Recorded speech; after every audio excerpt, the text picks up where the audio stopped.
जैसा कि हम डिस्कस कर चुके हैं पहले ही कि एल्बर्ट आइंस्टाइन का जो एक व्यू पॉइंट था या जो उनका परसेप्शन था वो ये था कि मान लीजिए ये कोई पार्टिकुलर इलेक्ट्रॉन है और ये कोई फोटोन आपने इस पे इंसिडेंट किया, तो इस फोटोन का एनर्जी अगर h into न्यू है तो एल्बर्ट आइंस्टाइन के अकॉर्डिंग ये जो इंटरेक्शन था फोटोन और इलेक्ट्रॉन के बीच का, this was a 1-to-1 interaction. ये एक 1-to-1 इंटरेक्शन था जिसमें फोटोन अपना कंप्लीट एनर्जी इलेक्ट्रॉन को ट्रांसफर कर देता है।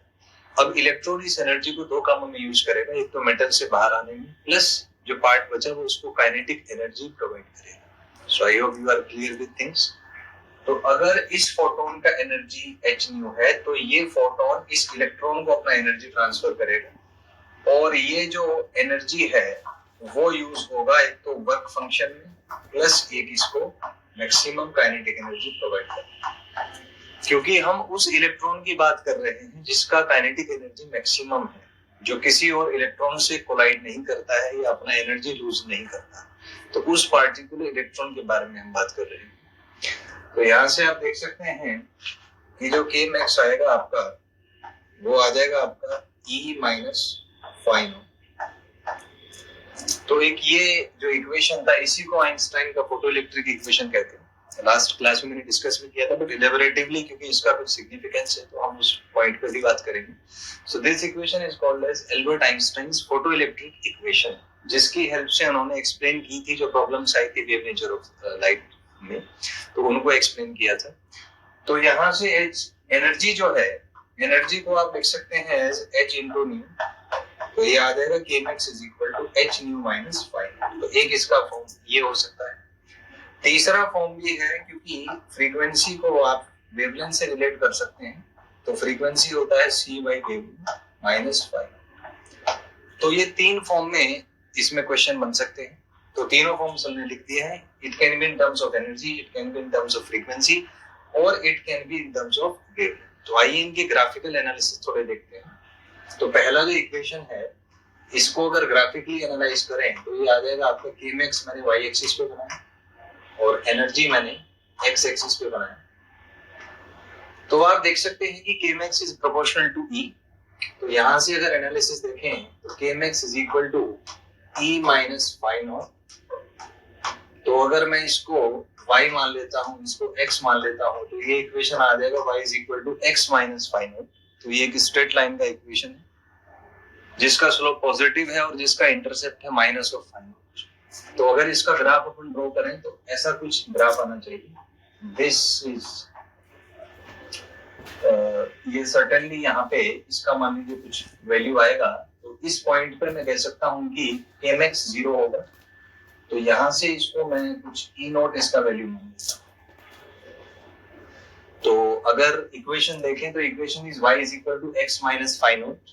तो अगर यहाँ से इस एंगल की मैं बात करूँ, एंगल अगर थीटा है तो आप देख सकते हैं y is equal to mx plus c जो है वो जनरल इक्वेशन होता है।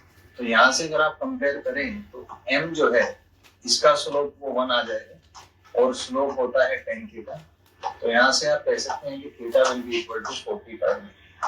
तो थ्योरेटिकली ऐसा एक ग्राफ आना चाहिए एज पर द इक्वेशन। लेकिन हमें पता है कि मैक्सिमम काइनेटिक एनर्जी नेगेटिव नहीं होता, प्रैक्टिकली हमें उस चीज का पता है। ये तो एक मैथमेटिकल एनालिसिस है। तो क्योंकि प्रैक्टिकली k max नेगेटिव नहीं होता तो इसको अपन ऐसे एक डॉटेड फॉर्म में हम इसको बनाएंगे जिससे ये लगे कि भाई ये एक इस तरीके से इसको डॉटेड फॉर्म, तो इस तरीके से आप इसको बना सकते हैं। तो एंगल ये 45 हो जाएगा और ये आप देख सकते हैं कि this angle is a constant. ये एंगल जो है यहाँ पे एक कांस्टेंट है। तो आप कोई भी मटेरियल यूज करें, कोई भी फ्रीक्वेंसी यूज करें, उसका इस ग्राफ की स्लोप पे कोई फर्क नहीं पड़ेगा। तो ये आप इसका एनालिसिस देख सकते हैं। अच्छा, ये जो पॉइंट है जहाँ पे ये k max 0 है, तो k max अगर 0 है तो आप समझ गए होंगे कि एनर्जी उसका वर्क फंक्शन के इक्वल आएगा। तो यहाँ से अगर k max is equal to E minus five nought आपको दिया हुआ, तो अगर k max 0 के कोरस्पॉन्डिंग में एनर्जी देखना चाहूँ तो ये जो एनर्जी है आपका ये वर्क फंक्शन के इक्वल आ जाएगी। सो इसका जो इंटरसेप्ट है ये वर्क फंक्शन है, मतलब ये डिपेंड करेगा कि मेटल आपने कौन सा यूज किया। तो इस ग्राफ का जो स्लोप है आप कह सकते हैं कि इसका जो स्लोप है, स्लोप इज कांस्टेंट लेकिन इसका जो एनर्जी इंटरसेप्ट है, इसका जो एनर्जी वाला इंटरसेप्ट है, इट डिपेंड्स ऑन मेटल। ये आपका मेटल पे डिपेंड करेगा कि आपने कौन सा मेटल यूज किया। तो ये इसका एनालिसिस हम देख सकते हैं कि केएमएक्स वर्सेस ई का जो ग्राफ है उसकी स्लोप कांस्टेंट होगी सभी मेटल्स के लिए, लेकिन उसका जो इंटरसेप्ट होगा दैट विल डिपेंड ऑन कि वो मेटल कौन सा। तो इसी पे क्वेश्चन आ सकता है आपको कि यहाँ पे आपको केएमएक्स और ई के ग्राफ दिए हुए हैं दो डिफरेंट मेटल्स के, ऐसा कुछ है। मान लीजिए ये एंगल है θ1, ये एंगल है θ2, ये ग्राफ 1 है, ये आपका ग्राफ 2 है। This is your KMX. तो आपसे इसमें रिलेशन पूछा है कि θ1 θ2, और ये मान लीजिए आप ये कुछ वैल्यूज वगैरह दी हुई है यहाँ पे, इसको मैं हाइड कर देता हूँ। तो यहाँ पे मान लीजिए कि आपसे पूछा गया है कि θ1 θ2 में क्या रिलेशन होगा, पहली बात। और दूसरा, इन मेटल्स का जो वर्क फंक्शन है उन वर्क फंक्शन में क्या रिलेशन है।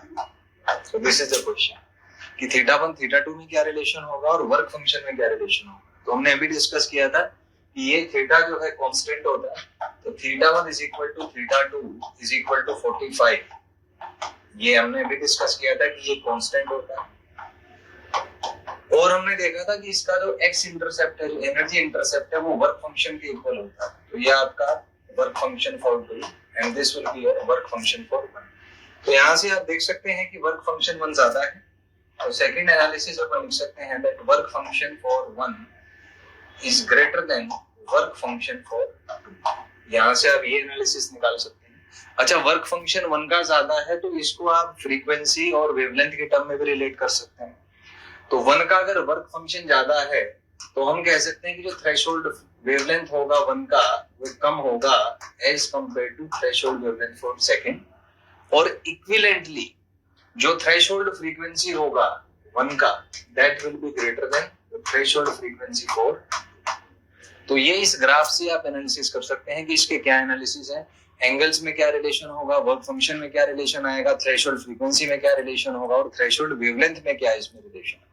तो ये सारे हम इसमें इस पे क्वेश्चन आ चुके हैं नीट में, प्रीवियस ईयर में, एनसीईआरटी में भी इस पे बेस्ड क्वेश्चन है। तो ये आप ऐसे बता सकते हैं। अगली एनालिसिस हम देखेंगे इसमें कि जो सेकंड हमने एक ग्राफ देखा था, जो इक्वेशन देखी थी, that was kmax is equal to h into nu minus phi.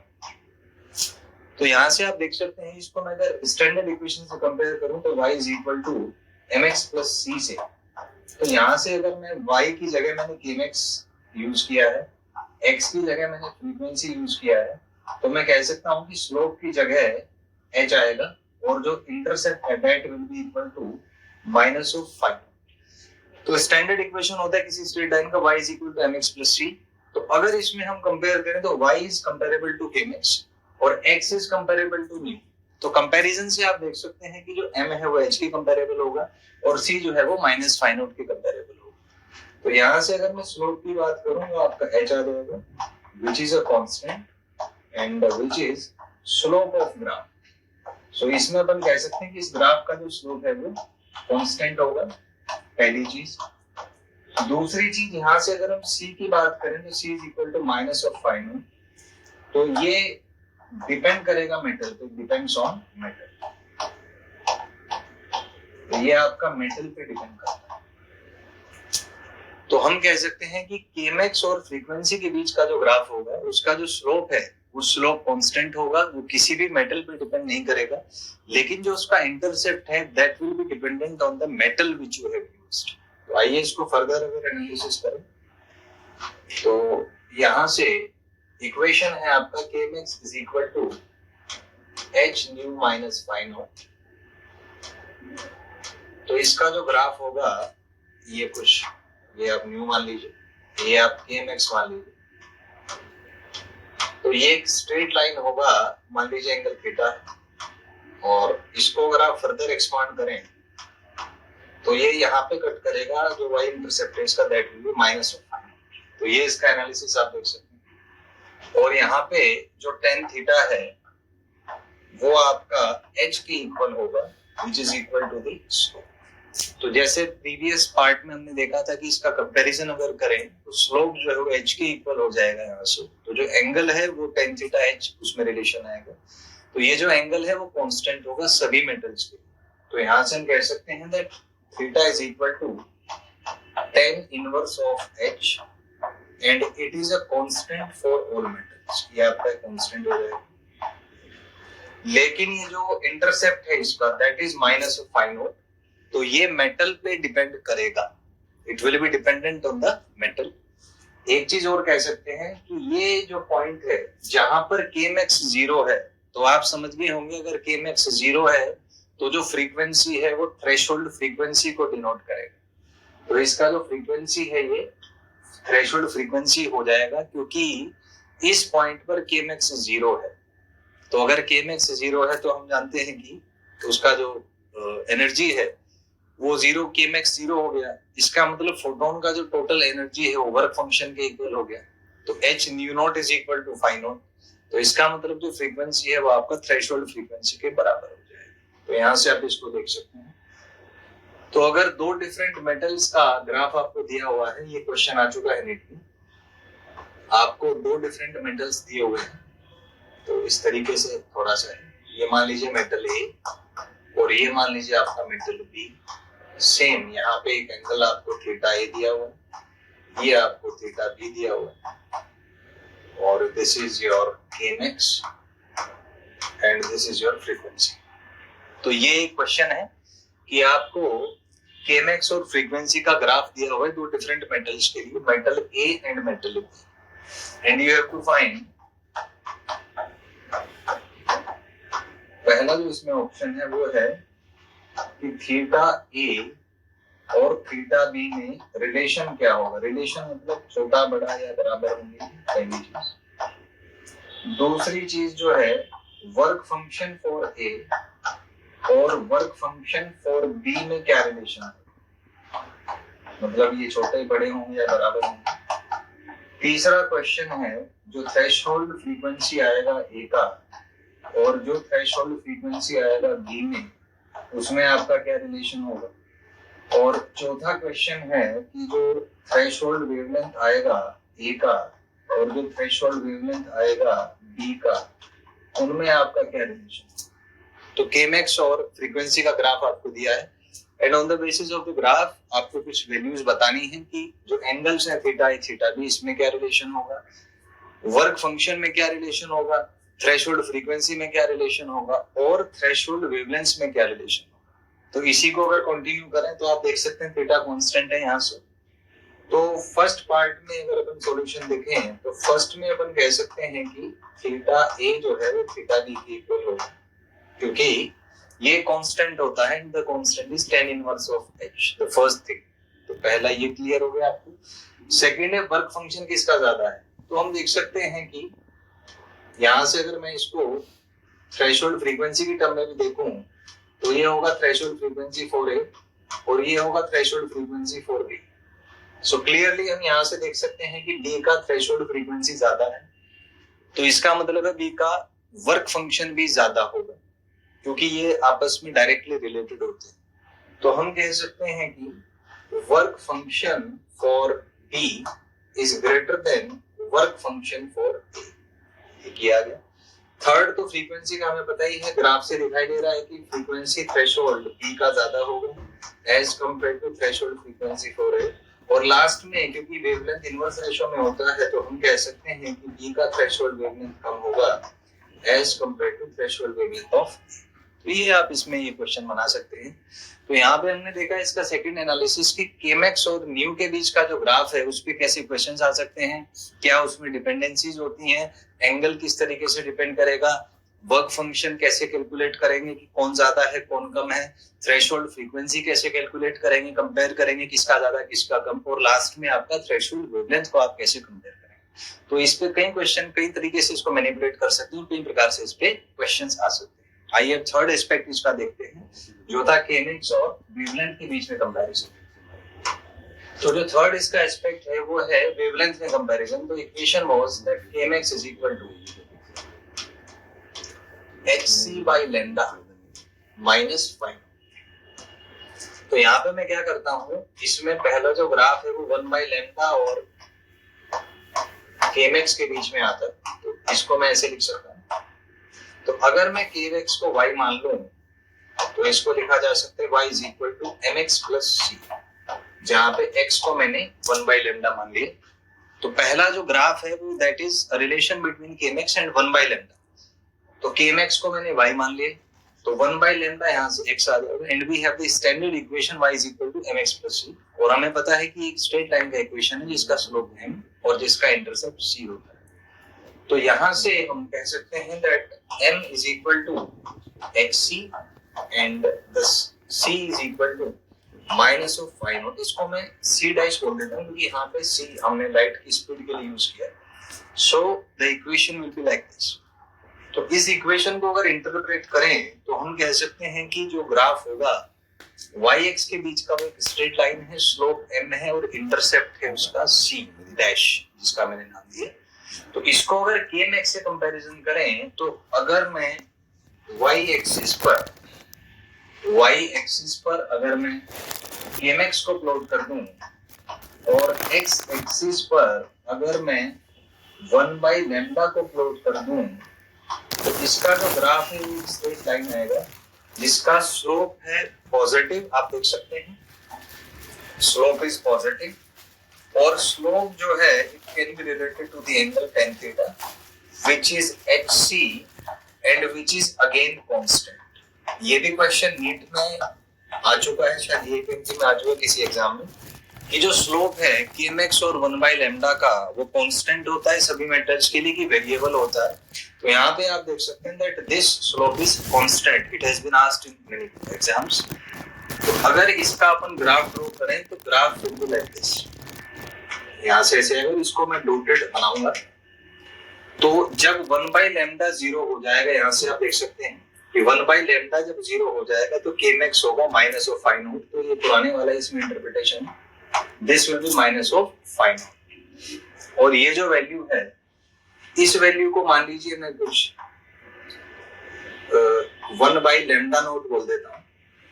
तो इसको आप कैलकुलेट कर सकते हैं कि kmax जब 0 है, kmax जब 0 है तो हम कह सकते हैं कि hc by lambda minus phi naught is equal to 0। तो यहाँ से आपका आ जाएगा hc by lambda is equal to phi not. तो यहाँ से आपका 1 बाई लेमडा आ जाएगा फाई नॉट बाई hc और इसको आप देखें तो ये 1 बाई लेमडा नॉट टेक कर। तो कहने का मतलब है कि kmax 0 तब होगा जब फ्रीक्वेंसी थ्रेशोल्ड फ्रीक्वेंसी है। तो कॉमन सेंस से हम कह सकते हैं कि जो वेवलेंथ है वो भी थ्रेशोल्ड वेवलेंथ के इक्वल आएगा, बट क्योंकि इसमें 1 बाई लेमडा है तो it will be equal to 1 by lambda naught. और यहाँ से अगर अपन बात करें कि इसका एंगल अगर थीटा है तो हम जानते हैं कि यहाँ से कि tan theta is equal to xc। तो थीटा यहाँ से आ जाएगा आपका tan inverse of xc which is a constant। ये भी क्वेश्चन आया हुआ है एग्जाम में। And this is the slope. तो इसमें थर्ड एनालिसिस में हम कह सकते हैं कि kmax और 1 बाई लेमडा के बीच का जो ग्राफ होगा वो भी एक स्ट्रेट लाइन होगा जिसका स्लोप नेगेटिव होगा माइनस ऑफ वर्क फंक्शन, और जिसका जो kmax जो 0 है वो होगा 1 बाई लेमडा नॉट वाले पॉइंट पे। अच्छा, जो एंगल है वो एंगल भी कांस्टेंट होगा, किसी मटेरियल पे डिपेंड नहीं करेगा। जबकि kmax का जो इंटरसेप्ट है y इंटरसेप्ट हो या x इंटरसेप्ट हो वो डिपेंड करेगा कि मेटल कौन सा है। तो इस बात पे भी एक क्वेश्चन बन सकता है, आइए उसकी भी एनालिसिस करते हैं। तो मान लीजिए कि आपको दो ग्राफ दिए हुए हैं, ये हो गया 1 by lambda and this is your kmax। तो दो मेटल्स के ग्राफ आपको दिए हुए जस्ट लाइक दिस। ये मान लीजिए आप मेटल P है, ये वाला कोई मेटल Q है और ये एंगल आप मान लीजिए थीटा P, ये एंगल आप मान लीजिए थीटा Q। तो यहाँ पे आपको एक एनालिसिस दिखानी है कि इसमें एंगल्स में क्या रिलेशन होगा, वर्क फंक्शंस में क्या रिलेशन होगा, थ्रेशोल्ड फ्रीक्वेंसी में क्या रिलेशन होगा और थ्रेशोल्ड वेवलेंथ में क्या रिलेशन। तो यहाँ पे क्या है कि अपन एक ऑब्जेक्ट ओरिएंटेड बात कर रहे हैं कि ये कॉन्सेप्ट है, इस कॉन्सेप्ट पे इतने तरीके से मैनिपुलेशंस हो सकता है। तो ये बहुत आसान टॉपिक्स हैं, इसमें बहुत ज्यादा कॉन्सेप्ट्स इन्वॉल्व नहीं है, बहुत ज्यादा डेप्थ नहीं है, मैकेनिक्स के जैसा बहुत सिंपल चीजें हैं, लेकिन उसके मैनिपुलेशंस बहुत हैं। तो एक ही चीज को कई तरीके से रिलेट कर सकते हैं।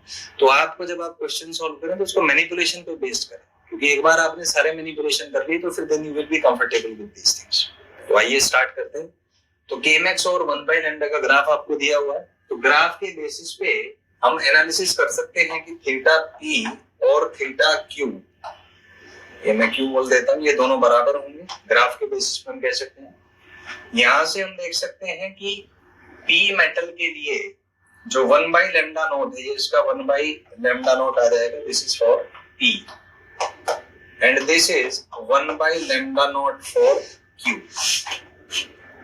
तो यहाँ ग्राफ के एनालिसिस से आप देख सकते हैं कि 1/λ0 p का ये कम है एज 1/λ0 फॉर q। अब अगर 1/λ0 p कम है तो इसका मतलब है कि λ0 p λ0 q से ज्यादा होगा। तो हम कह सकते हैं कि λ0 for p is greater than λ0 for q। मतलब ये है कि p का जो थ्रेशोल्ड वेवलेंथ है वो ज्यादा होगा as compare to that of q। तो यहाँ से आप समझ सकते हैं कि इनवर्स रेशियो में ये उल्टे रिलेशन हो जाता है, sign of equality gets change, ये जो इनइक्वालिटी का साइन है वो चेंज हो जाता है। आप ऐसे समझें इसको कि जैसे भाई 1/5 है तो ये 1/3 से कम होगा, 1/5 0.2, 1/3 0.3। तो हम कह सकते हैं डायरेक्टली कि 5 3 से ज्यादा होता ही है। तो इसी बेसिस पे अगर ये इससे कम है तो इसका जो इनवर्स है वो इससे ज्यादा आएगा, तो अपन ये कह सकते हैं। अच्छा, अगर थ्रेशोल्ड वेवलेंथ p का ज्यादा है तो हम कह सकते हैं कि थ्रेशोल्ड फ्रीक्वेंसी जो p का है वो कम होगा as compare to threshold frequency for q, क्योंकि फ्रीक्वेंसी और वेवलेंथ इनवर्स रिलेशन में होते हैं। तो यहाँ से हम कह सकते हैं कि जो थ्रेशोल्ड फ्रीक्वेंसी होगा p का वो कम होगा as compare to threshold frequency for q। और थ्रेशोल्ड फ्रीक्वेंसी डायरेक्टली रिलेटेड होता है वर्क फंक्शन से। तो हम कह सकते हैं कि work function for p will be less than work function for. तो इस ग्राफ के बेसिस पे हम ये एनालिसिस कर सकते हैं। तो डायरेक्टली जो क्वेश्चंस आते हैं ड्यूअल नेचर में से मोस्टली 60% क्वेश्चन जो अब तक आए हैं वो फोटो इलेक्ट्रिक इफेक्ट पे ही हैं, उसके मैनिपुलेशंस पे, ग्राफ्स पे, वैल्यूज पे। तो जनरली जो ज्यादातर क्वेश्चन है वो इस पे ही आते हैं, फोटो इलेक्ट्रिक इफेक्ट्स पे ही आते हैं। तो हमें उनमें सारे मैनिपुलेशंस करने आने चाहिए। ये इजी है, आप स्टेप्स में चलें, एक एक स्टेप पे सिस्टमेटिकली काम करें, सारे ग्राफ्स एक बार रिकॉइल करें, then it becomes very easy. एक लेवल के बाद ऐसा है कि आपने अगर 2-3 बार रिवाइज कर लिया तो ये बहुत आसान है रिटेन करना, और इसमें बहुत आसान सवाल आते हैं, इसको आप बना सकते हैं। तो आइए इसकी एक बार फिर एनालिसिस देखेंगे। हमें दिया हुआ है kmax और 1/λ का ग्राफ, और ये ग्राफ है दो मेटल्स के लिए। पहला मेटल है p, दूसरा मेटल है q।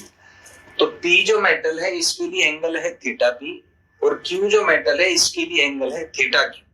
तो हमसे पूछा गया है एनालिसिस कि थीटा में क्या रिलेशन होगा, और थ्रेशोल्ड वेवलेंथ में क्या रिलेशन होगा, थ्रेशोल्ड फ्रीक्वेंसी में क्या रिलेशन होगा, और वर्क फंक्शन में क्या रिलेशन होगा। तो ऐसे बहुत से क्वेश्चन नीट में और जेईई मेन में आ चुके हैं प्रीवियस ईयर्स में, तो इसको अपन अब आराम से बना सकते हैं। तो जैसे कि हमने देखा था कि एंगल कांस्टेंट होता है h into c के इक्वल, तो दोनों एंगल सेम होंगे। This was the first analysis.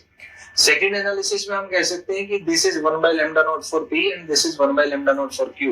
तो ग्राफ से हम देख सकते हैं कि ये चीज पहले है, मतलब 1/λ0 p is less than 1/λ0 for q। तो अगर ये इससे कम है तो इसका इनवर्स इससे ज्यादा होगा, इसका इनवर्स इससे ज्यादा होगा। जो हमने यहाँ पे देखा कि मान लीजिए 1/5 इज लेस देन 1/3, 1/5 कम होता है 0.2, 1/3 0.33, लेकिन 5 3 से बड़ा होता है, लेकिन 5 3 से बड़ा होता है। तो ये एनालिसिस हमने यहाँ पे देखी। तो अगर λ0 p का ज्यादा है λ0 q से, मतलब उसका वेवलेंथ, थ्रेशोल्ड वेवलेंथ ज्यादा है, तो थ्रेशोल्ड फ्रीक्वेंसी कम होगा, क्योंकि वेवलेंथ और फ्रीक्वेंसी इनवर्स रेशियो में होती है। तो यहाँ पे हम कह सकते हैं कि जो फ्रीक्वेंसी है पी का थ्रेशोल्ड वो कम होगा एज कम्पेयर टू क्यू। अब हमें पता है कि जो थ्रेशोल्ड फ्रीक्वेंसी है it is related to the work function. तो जिसका थ्रेशोल्ड फ्रीक्वेंसी कम है उसका वर्क फंक्शन भी कम आएगा। तो यहां से हम ये एनालिसिस देख सकते हैं और इस प्रकार से इस ग्राफ को ड्रॉ कर सकते हैं। There is one more dimension, एक और डायमेंशन पे आपसे बात करेंगे। तो अगला है इसमें कि केमेक्स और लैम्डा के बीच का ग्राफ कैसा है, केमेक्स और लैम्डा। तो इसका अपन एक क्वालिटेटिव डिस्कशन करेंगे। तो जैसे केमेक्स इज इक्वल टू है आपका hc by lambda minus phi. तो अगर इसकी ग्राफ की एनालिसिस करें तो हम कह सकते हैं कि लैम्डा जब 0 को टेंड करेगा तो केएमएक्स इनफाइनाइट को टेंड करेगा, ये कह सकते हैं। और एक चीज और कह सकते हैं कि लैम्डा जब लैम्डा नॉट होगा तो हमें पता है कि केएमएक्स जो है वो 0 हो जाएगा। पिछली बार से हम डिस्कशन करते आ रहे हैं 2-3 ग्राफ्स में। तो इसका मतलब 0 पे इनफाइनाइट को टेंड करेगा और लैम्डा नॉट पे केएमएक्स विल बी 0। तो अगर इसका अपन ग्राफ देखें तो कुछ ऐसा आएगा। ये मान लीजिए कुछ लैम्डा नॉट है तो यहाँ पे 0 है और यहाँ पे इनफाइनाइट को टेंड करता है, तो it will be like that. Shape of the graph will B rectangular hyperbola. तो ये थोड़ा सा एक अलग सा ग्राफ है। तो ये शेप होगा इसका rectangular hyperbola.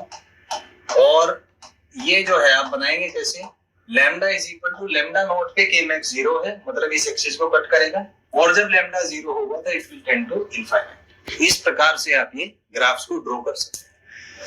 So these were some analysis of the photoelectric equation which was given by Albert Einstein. तो हमने देखा कि एल्बर्ट आइंस्टाइन ने through his imagination and creativity he perceived that light is made up of particles called as photons. उनकी कुछ properties उन्होंने बताई। फिर उसके बेसिस पे ही explained the interaction between a photon and an electron, जिसमें उन्होंने बताया कि एक फोटोन और एक इलेक्ट्रॉन का जो इंटरेक्शन है it is a 1-to-1 interaction. एक फोटोन एक ही इलेक्ट्रॉन से इंटरेक्ट करेगा और उस इंटरेक्शन में it will transfer its energy. This energy will be used in terms of the work function and for giving the kinetic energy to the electron. तो ये जो इंटरेक्शन है एक इलेक्ट्रॉन और एक फोटोन का, दिस इज 1-to-1 इंटरेक्शन। एक electron एक ही फोटोन से इंटरेक्ट करेगा, वो फोटोन उस इलेक्ट्रॉन को एनर्जी देगा, जो एनर्जी यूज होगा वर्क फंक्शन में प्लस काइनेटिक एनर्जी प्रोवाइड करने में इलेक्ट्रॉन। हमने मान लिया वो इलेक्ट्रॉन जिसका काइनेटिक एनर्जी मैक्सिमम है, जिसको हमने नाम दिया केएमएक्स का। तो वहां से एक रिलेशन आया that E is equal to phi naught plus kmax, where E is energy of the photon, kmax is kinetic energy of the electron and phi naught is the work function. फिर हमने उसके analysis देखे क्या क्या graphs बन सकते हैं। पहला एनालिसिस था K is equal to E minus phi naught, उसमें हमने देखा स्लोप कांस्टेंट है, इंटरसेप्ट वर्क फंक्शन पे डिपेंड करता है। फिर हमने ग्राफ देखा केएमएक्स और न्यू के बीच में, the graph was a straight line, slope जिसमें कांस्टेंट था और इंटरसेप्ट वर्क फंक्शन पे डिपेंड करता था। फिर हमने देखा केएमएक्स और लैम्डा के 1/लैम्डा के बीच का ग्राफ। फिर हमने लास्ट में देखा केएमएक्स और लैम्डा के बीच का ग्राफ। तो लैम्डा जब 0 है तो केएमएक्स इनफाइनाइट होगा और लैम्डा जब लैम्डा नॉट के इक्वल है तो केएमएक्स 0 होगा। तो ये हमने डिफरेंट परम्यूटेशन एंड कॉम्बिनेशंस देखे, क्या क्या डिफरेंट ग्राफ्स पॉसिबल है, कैसे कैसे क्वेश्चन आ सकते हैं, कैसे आप इनको सॉल्व करेंगे। तो ये पूरा पैटर्न है, आप पूरे पैटर्न को अच्छे से फॉलो करें तो ये टॉपिक बहुत आसान है, बड़ी आसानी से आप इसमें स्कोर कर सकते हैं। और हर साल नीट में 4 से 5 क्वेश्चन आप मान के चलिए कि मॉडर्न फिजिक्स में से आते हैं, जिसमें से ड्यूअल नेचर में ये क्वेश्चन तो कम से कम 1 या 2 तो आते ही हैं। So it's very effective. So we have seen, हमने देखा कि कैसे आइंस्टाइन का जो फोटो इलेक्ट्रिक इक्वेशन है उसको डिफरेंट तरीके से आप परम्यूटेशन एंड कॉम्बिनेशंस में यूज कर सकते हैं। उसमें डिफरेंट ग्राफ्स पॉसिबल है, केएमएक्स और एनर्जी की टर्म में, केएमएक्स और फ्रीक्वेंसी की टर्म में, केएमएक्स और वेवलेंथ की टर्म में, उनके डिफरेंट इंटरप्रिटेशंस हैं, स्लोप्स की टर्म में, इंटरसेप्ट्स की टर्म में। तो हमने देखा कि एक चीज कॉमन है कि स्लोप और इंटरसेप्ट की यदि बात करें तो स्लोप कांस्टेंट है और इंटरसेप्ट डिपेंड करता है मेटल पे। तो ये छोटे छोटे पॉइंट्स हैं जो आप नोट कर सकते हैं। एक और इसकी एनालिसिस देखते हैं, केएमएक्स और स्टॉकिंग पोटेंशियल में भी एक रिलेशन होता है, तो उस रिलेशन से भी क्या क्या ग्राफ्स पॉसिबल है, लेट्स एनालाइज दैट आल्सो। तो जैसे हम फिर से स्टार्ट करेंगे, केएमएक्स जो था वो सबसे पहले इक्वेशन था this is equal to E minus phi. यहाँ पे जो केएमएक्स है it is maximum kinetic energy maximum kinetic energy of photo electron.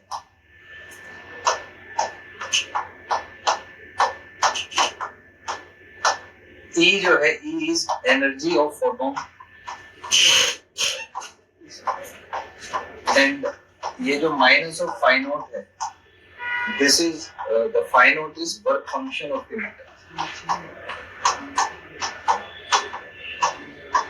तो यहाँ से हमें अगर स्टॉपिंग पोटेंशियल से रिलेट करना है तो हमने देखा था stopping potential was the minimum retarding potential so that electrons are not able to reach to the collector। तो वहां पे हमने एक मैथमेटिकल रिलेशन देखा था, kmax is equal to E into, अगर मैं स्टॉपिंग पोटेंशियल को V नोट से डिनोट करूं इसके मैग्नीट्यूड को, तो we can say that kmax is equal to E into V note. तो यहाँ से अगर हम इस इक्वेशन में सब्स्टिट्यूट कर दें तो ये आ जाएगा E V naught is equal to E minus phi naught. तो यहाँ से आपका V नोट आ जाएगा E divided by E minus phi naught by. तो यहाँ से आप कंपैरिजन कर सकते हैं। तो ये अगर इसकी एनालिसिस करें तो we have the relation that V naught is equal to E by E minus of phi naught by, this is the relation that we have. तो यहाँ से अगर V नोट और E के बीच का ग्राफ अपन देखें तो इसको मैं कंपेयर कर दूं अगर इक्वेशन से y equal to mx plus c। तो अगर मैं इसको ऐसे लिख दूं V naught is equal to 1 by E into E minus phi naught by E, अगर मैं इसको इस तरीके से लिख दूं तो हम देख सकते हैं कि y एक्सिस पे अगर मैं V नोट को प्लॉट करूं, x एक्सिस पे मैं E को प्लॉट करूं, तो जो स्लोप है वो आ जाएगा आपका 1 बाई E एंड जो इंटरसेप्ट है that will be minus of phi naught by E। तो इसके एनालिसिस से हम ये बात कह सकते हैं। तो अगर इसका हम ग्राफ ड्रॉ करें, लेट अस से this is V not stopping potential and this is your energy.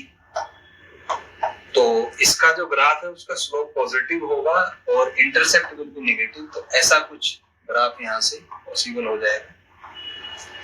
और ये जो आप देख सकते हैं कि ये जो स्टॉपिंग पोटेंशियल जीरो आएगा तो ये जो एनर्जी आएगा इसमें एक मिनट, इसमें एंगल भी मान लीजिए थीटा है, तो ग्राफ कुछ ऐसा होगा। तो अगर हम इसकी एनालिसिस करें तो हम कह सकते हैं कि slope is equal to 1 by v and slope is also equal to 10 by 10 theta. तो यहां से हम कह सकते हैं कि थीटा जो है वो आ जाएगा 10 inverse of 1 by e and ये जो ग्राफ है this is having a constant angle. ये एंगल जो है आपका वो कांस्टेंट हो जाएगा यहाँ से। और अगर अपन बात करें इसका इंटरसेप्ट की तो इसको मैं दोबारा से एक बार ड्रॉ कर देता हूँ। तो ये अगर V नॉट है और ये आपका अगर E है तो ये कुछ ऐसे ग्राफ आएगा। यहाँ से हम इसको थोड़ा सा डॉटेड ड्रॉ करेंगे क्योंकि स्टॉपिंग पोटेंशियल में जो V नॉट है दैट इज द मैग्नीट्यूड, ये नेगेटिव होता नहीं है प्रैक्टिकली। तो ऐसा कुछ आ जाएगा, ये एंगल होगा थीटा और इस इंटरसेप्ट को अपन मान लेते हैं कुछ वैल्यू, इसका E नॉट अपन मान लेते हैं। तो ये जहां पे इसको मीट करेगा तो ये जो पॉइंट है ये आएगा आपका माइनस फाई नॉट बाई। तो यहाँ से आप कंपैरिजन कर सकते हैं स्टैंडर्ड जो इक्वेशन है स्ट्रेट लाइन का उसके अकॉर्डिंग। तो ऐसा कुछ ग्राफ होगा। तो यहाँ से हम कह सकते हैं कि ये चीजें इसमें हैं और आप देख सकते हैं कि E नॉट का जो वैल्यू है उसको निकालने के लिए हम यूज कर सकते हैं that V naught is equal to E naught by E minus phi not by E। तो यहाँ से V नॉट को अगर मैं जीरो कर दूं तो ये आ जाएगा E naught by E minus phi not by E। तो यहाँ से जो E नॉट है आपका वो फाई नॉट के इक्वल आ जाएगा, मतलब वर्क फंक्शन के इक्वल ये इंटरसेप्ट आता है। तो ये कह सकते हैं कि ये जो E नॉट है आपका this is equal to the phi naught और मतलब ये वर्क फंक्शन के इक्वल आ जाएगा। तो ये थोड़े से रिजल्ट्स आप याद रखिएगा। जो इंटरसेप्ट है वो वर्क फंक्शन के इक्वल आएगा या एटलीस्ट प्रोपोर्शनल आएगा। तो ये आप देख रहे हैं कि लगभग सारे ग्राफ्स में ये चीज कॉमन है और रिपीट हो रही है कि एंगल कांस्टेंट है और जो इंटरसेप्ट है वो डिपेंड करता है मेटल पे। तो ये सारी चीजें इसमें रिपीट हो रही है। तो आइए इसकी अगली अगर एनालिसिस करें तो मान लीजिए कि दो ग्राफ्स आपको दिए हुए हैं यहाँ पे। This is suppose energy and this is your V not, और ये मान लीजिए कुछ ऐसे आता है। तो ये ग्राफ है E का and this graph is for B, और ये मान लीजिए वही एंगल है थीटा है, this angle is theta B। तो श्योरली हम कह सकते हैं कि ग्राफ के एनालिसिस से कि इसका जो ये वाला इंटरसेप्ट होगा वो आएगा आपका वर्क फंक्शन फॉर A, और ये वाला जो इंटरसेप्ट आएगा वो आएगा आपका वर्क फंक्शन फॉर B। तो ये इसमें एनालिसिस से हम कह सकते हैं कि दोनों एंगल सेम होंगे। तो पहली जो एनालिसिस है वो आएगा theta A is equal to theta B, first one, and यहां से हम ग्राफ से कह सकते हैं कि phi naught for A is less than phi naught for B। ये ग्राफ से हमें विजिबल है, और जिसका वर्क फंक्शन कम है उसका फ्रीक्वेंसी भी कम होगा। तो यहां से हम एनालिसिस कह सकते हैं कि जो थ्रेशोल्ड फ्रीक्वेंसी होगा A का वो कम होगा as compare to threshold frequency for B। अब फ्रीक्वेंसी और वेवलेंथ आपस में रिलेटेड है इनवर्स रेशियो में। तो जिसका फ्रीक्वेंसी कम है थ्रेशोल्ड फ्रीक्वेंसी, उसका थ्रेशोल्ड वेवलेंथ ज्यादा होगा। तो यहाँ से अपन कह सकते हैं कि जो थ्रेशोल्ड वेवलेंथ है A का वो ज्यादा होगा as compare to threshold wavelength for B। तो ये इसमें हम एनालिसिस इसकी देख सकते हैं। आइए नेक्स्ट पार्ट की एनालिसिस करें। तो नेक्स्ट जो इक्वेशन है वो था हमारा kmx is equal to h nu minus phi not. तो यहां से इसको हमने लिख दिया e v naught and this is h nu minus phi not. तो यहां से आपका v नॉट आ जाएगा h nu by e minus phi not by e। तो अगेन अगर इसको हम एक स्टैंडर्ड इक्वेशन से कंपेयर करें y is equal to mx plus c, तो यहाँ लिख सकते हैं v naught is equal to h by e into nu minus phi not by. तो अगर इसको हम फिर से फ्रीक्वेंसी के टर्म में एनालिसिस करें तो the result is v naught is h by e into nu minus phi not by. तो इसको अगर आप ऑब्जर्व करें it is again equation of a straight line. तो यहां से अगर मैं इसको कंपेयर करूं तो आप कह सकते हैं कि जो स्लोप है इसका that will correspond to h by e, and जो इंटरसेप्ट है that will correspond to minus of phi not by. तो यहां से हम कह सकते हैं कि slope is equal to h by e which is further equal to tan theta and which is further a constant. ये कांस्टेंट है, और जो c है यहाँ पर वो आएगा minus phi not by e which is dependent on metal. ये आपका डिपेंड करता है मेटल आपने कौन सा लिया, डिपेंड्स ऑन दी मेटल। तो ये एक एनालिसिस आप देख सकते हैं। तो यहाँ पे हम बात कर रहे हैं स्टॉपिंग पोटेंशियल और फ्रीक्वेंसी के बीच के रिलेशन की। वही इक्वेशन है kmax is e minus new not. तो e को हमने h न्यू रख दी, तो वहां से आ जाएगा kmax is h nu minus phi. तो kmax का वैल्यू हमने रखा e v नॉट, न्यू की जगह h nu minus phi not. तो v नॉट यहाँ से आ जाएगा h nu by e minus phi not by e। फिर हमने इसको कंपेयर किया स्टैंडर्ड इक्वेशन ऑफ लाइन से, तो वहां से हमारा आ जाएगा that slope is equal to h by e which is further equal to tan theta which is a constant, and जो इंटरसेप्ट है वो डिपेंड करता है मेटल पे and it is equal to minus phi not by. तो ये हमारा इसमें कंपैरिजन है। आइए इसके ग्राफ्स को देखते हैं। तो जो ग्राफ है इसका स्टॉपिंग पोटेंशियल वर्सेस फ्रीक्वेंसी का, so this graph will be stopping potential and this is frequency. तो ये कुछ ऐसा ग्राफ आएगा। इसको मैं थोड़ा सा डॉटेड बना देता हूं क्योंकि थ्योरेटिकली ये नेगेटिव नहीं होगा, इट्स लाइक दैट। और ये जो है आप देख सकते हैं कि ये थ्रेशोल्ड फ्रीक्वेंसी के इक्वल आएगा, और ये जो इसका थीटा है so tan theta is equal to h by e, और ये जो इंटरसेप्ट है इसका ये था माइनस फाई नॉट बाई। तो ये इसका ग्राफ कुछ ऐसा हो जाएगा। तो ग्राफ क्योंकि स्ट्रेट लाइन है तो शेप ऐसी ही होगी। एंगल मान लीजिए थीटा, इनने पहले भी देखा था। तो जो टेन थीटा है इसमें वो h/e होता है और जो इंटरसेप्ट है that is minus of phi not by. तो यहाँ से आप कंपेयर कर सकते हैं। अब मान लीजिए इस पे क्वेश्चन कैसे आ सकते हैं कि आपको स्टॉपिंग पोटेंशियल और ये मान लीजिए कि फ्रीक्वेंसी का ग्राफ दिया हुआ है दो डिफरेंट मेटल्स के। Suppose this is metal A and this is metal B. तो ये आप मान लीजिए एंगल थीटा ए है और ये एंगल मान लीजिए आप थीटा बी है। तो अगेन अगर इसकी एनालिसिस करें हम तो भी हम यही कह सकते हैं कि थीटा ए और थीटा बी दोनों इक्वल होंगे। और क्योंकि ये जो फ्रीक्वेंसी है थ्रेशोल्ड फ्रीक्वेंसी को कोरस्पॉन्ड करता है, तो this is threshold frequency for A and this is threshold frequency for B. तो यहाँ से हम ग्राफ से देख सकते हैं कि threshold frequency for B is greater than threshold frequency for A। Graph से आप इसकी एनालिसिस कर सकते हैं और जिसकी थ्रेशोल्ड फ्रीक्वेंसी ज्यादा होगी उसकी थ्रेशोल्ड वेवलेंथ कम होगी। तो हम कह सकते हैं कि lambda naught for B is less than lambda naught for A। और ये वर्क फंक्शन से भी रिलेटेड होता है, तो हम कह सकते हैं यहाँ से कि work function for B is greater than work function for. तो यहाँ से आप इसको कंपेयर कर सकते हैं। तो इसमें डिफरेंट केसेस आप देख सकते हैं। तो ग्राफ के बेसिस पे आप एनालिसिस कर सकते हैं एंगल में क्या रिलेशन होगा, किसका थ्रेशोल्ड फ्रीक्वेंसी ज्यादा होगा, किसका वर्क फंक्शन ज्यादा होगा, इस पे भी क्वेश्चंस आ चुके हैं। आइए इसकी एक और एनालिसिस देखेंगे वेवलेंथ के टर्म में। तो वेवलेंथ के टर्म में हम कह सकते हैं कि kmax is equal to hc by lambda minus phi naught। तो यहाँ से kmax को हमने e v नॉट पुट कर दिया। सो this is hc by lambda minus phi naught। तो यहाँ से हम v नॉट को लिख सकते हैं as hc by e into lambda minus phi naught by। तो अगर एक स्टैंडर्ड इक्वेशन हम देखें तो इसको लिखा जा सकता है v naught is equal to hc by e 1 by lambda minus phi naught by।